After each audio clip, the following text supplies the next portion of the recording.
The Kincaid community is mourning the loss of one of their own. Christian County Sheriff's Department says Marshall Jarvis Jr. died when he jumped off a grain silo Thursday morning. News Channel 20's Emily Jordan spoke to the 35-year-old's family about how they want him to be remembered. Emily? Marshall's family says the former U.S. Marine was suffering from post-traumatic stress disorder. Marshall leaves behind a 3-year-old daughter and several family members. His daughter's mother, Ariana Rodden, says Marshall went out of his way to help others. He would help someone on the side of the road change a flat. When we would have the snowstorms, driving down up in 29, he would help people. He towed someone out of the ditch one time. Just anyone around who needed him, he was always there. Marshall's younger sister, Amber Jarvis, says above all, he was a kind person. She says he was always there when she needed him.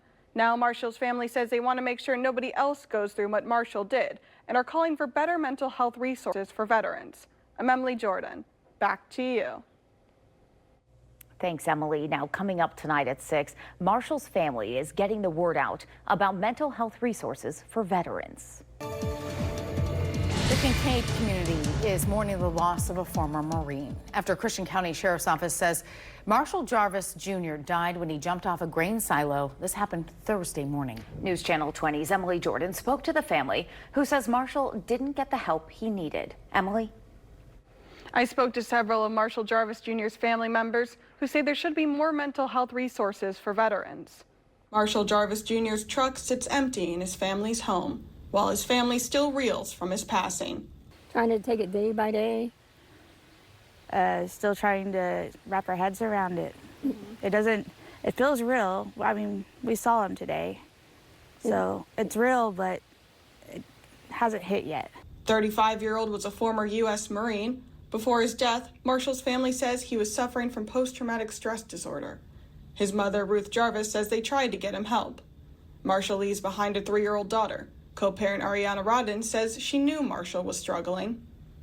Marshall always told me it was hard, and he wouldn't talk to me much about the things that he went through, just because I think he still, in a sense, was in that protector mode. He wanted to protect me from the things he saw. But Marshall's family says the current resources for veterans aren't enough. So they come back and feel like they have a place in society, you know. And that they're not just doing their job. Like that they have more to life than just doing the requirements for the war and whatnot. You get the right help the first time.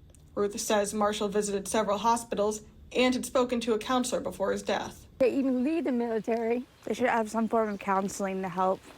Yeah, to make sure that, you know, they're not drinking or anything else or suffering from PTSD, so they don't have to come home and feel like they're trapped.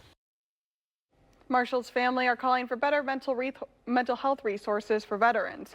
Amber and Ron say they plan to share mental health brochures during Marshall's funeral to raise awareness. I'm Emily Jordan.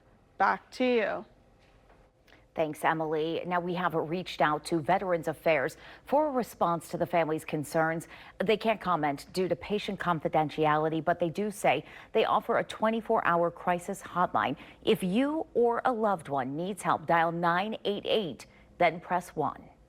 Thanks for watching. Make sure to subscribe to our YouTube channel and watch more videos from News Channel 20.